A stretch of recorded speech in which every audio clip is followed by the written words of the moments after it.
ನಮ್ಮ ದೇಶದ ಬಳಿ ಇರೋ 4 ಅಣುಬಾಂಬ್ಗಳನ್ನ ಎಸೆದ್ರೆ ಸಾಕು ಪಾಕಿಸ್ತಾನ ಸರ್ವನಾಶ ಆಗೋಗುತ್ತೆ. ನಮ್ಮ ಭಾರತದ ಶಕ್ತಿಯನ್ನ ಯಾರೊಬ್ಬರು ಕೂಡ ಹಗುರವಾಗಿ ಪರಿಗಣಿಸಬಾರದು. ಪಾಕಿಸ್ತಾನಕ್ಕೆ ಶಾಸಕ ಬಸನಗೌಡ ಪಾಟೀಲ್ ಯತ್ನಾಳ್ ಅವರು ಎಚ್ಚರಿಕೆ ಕೊಟ್ಟಿದ್ದಾರೆ. ಈ ಬಾರಿ ಪಾಕಿಸ್ತಾನ ಅಂತ್ಯ ಆಗಲೇಬೇಕು. ಯುದ್ಧವಾದರೆ ಅವರ ಅಸಲಿತನ ಎಲ್ಲವೂ ಕೂಡ ಹೊರಗಡೆ ಬರುತ್ತೆ. ಪಾಕಿಸ್ತಾನ ಬಾಂಗ್ಲಾದೇಶ ಎರಡೂ ಕೂಡ ಸರ್ವನಾಶ ಆಗಬೇಕು. ಆ ಎರಡೂ ಭಾರತದ ದೇಶದಲ್ಲಿ ಸೇರಬೇಕು ಅಂತ ಯತ್ನಾಳ್ ಅವರು ಹೇಳಿಕೆ ಕೊಟ್ಟಿದ್ದಾರೆ.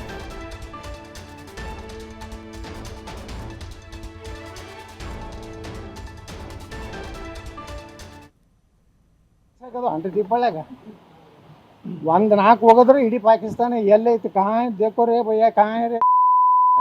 ಭಾರತನ ಇವತ್ತು ಯಾರು ಹಗರ್ ತಗೋಬಾರ್ದು ಜಗತ್ತಿನಲ್ಲಿ. ಈ ಸಲ ಮಾತ್ರ ಇದು ಅಂತ್ಯ ಆಗ್ಬೇಕ ಪಾಕಿಸ್ತಾನ.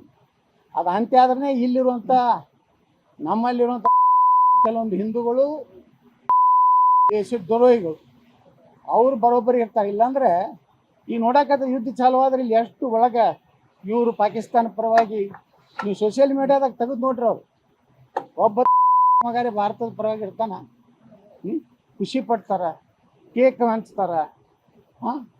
ನೋಡ್ರಿ, ಇಂಥ ಪರಿಸ್ಥಿತಿಯೊಳಗೆ ನಾವು ಅದೀವಿ. ಭಾರತ ಒಂದು ಕಡೆ ಒಳಗಿನಿಂದ ವೈರಿಗಳು, ಒಂದು ಕಡೆ ಹೊರಗಿನಿಂದ, ಎರಡೂ ಕಡೆನೂ ಎದುರಿಸುವಂಥ ಒಂದು ಪರಿಸ್ಥಿತಿ ಇದೆ. ಆದರೆ ನನಗೆ ವಿಶ್ವಾಸ ಇದೆ, ನರೇಂದ್ರ ಮೋದಿಯವರು ಒಳ್ಳೆ ನಿರ್ಣಯ ಮಾಡ್ತಾರೆ. ಇಡೀ ಭಾರತದ ಹಿಂದೂಗಳು ಒಂದಾಗ್ತಾರೆ. ವಿನಾಶ ಆಗಲೇಬೇಕು. ಪಾಕಿಸ್ತಾನ ಸತ್ಯಾನಾಶ ಆಗಲೇಬೇಕು. ಅಲ್ಲಿಂದ ಬಾಂಗ್ಲಾನು ಆಗ್ಬೇಕು. ಎರಡು ಸಮಾಪ್ತಿಯಾಗಿ ಭಾರತದಾಗ ಸೇರ್ಬೇಕು.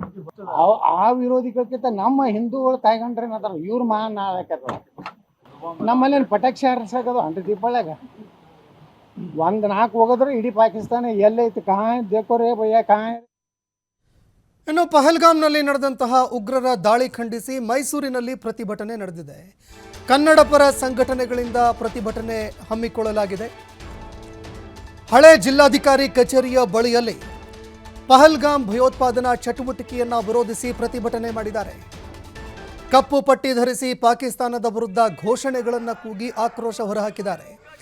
ಪಾಕಿಸ್ತಾನ ದೇಶದ ಹುಟ್ಟಡಗಿಸಿ ಅಂತ ಪ್ಲೇ ಕಾರ್ಡ್ ಪ್ರದರ್ಶನ ಮಾಡಿ ಆಕ್ರೋಶ ಹೊರಹಾಕಿದ್ದಾರೆ.